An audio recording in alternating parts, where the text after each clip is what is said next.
अस्सलामुअलैकुम and welcome back to my YouTube channel. उम्मीद करती हूँ कि आप सब लोग खैरियत से होंगे। आज की वीडियो बहुत ज़्यादा स्पेशल होने वाली है क्योंकि आज की वीडियो में मैं आपको दिखाऊंगी स्पेशल गोल्ड टिक्की मेहंदी डिज़ाइंस और बहुत ज़्यादा सिंपल एंड ख़ूबसूरत से डिज़ाइंस हैं। आप लोग ख़ुद भी अपने लिए बना सकते हैं, क्रिएट कर सकते हैं और बहुत ज़्यादा मतलब एलिगेंट सा सोबर सा लुक देता है। और ये वाला डिज़ाइन ये मेरा फेवरेट डिज़ाइन है। बस आप लोग किसी भी फंक्शन में प्लेन सूट पहने और ये वाला डिज़ाइन बनाएं, कमाल का लगता है।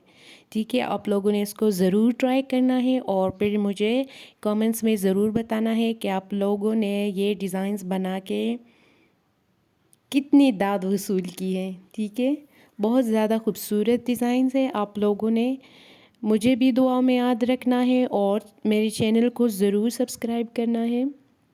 ठीक है, मिलते हैं नेक्स्ट वीडियो में नए नए डिज़ाइंस के साथ। तब तक के लिए अल्लाह हाफिज़।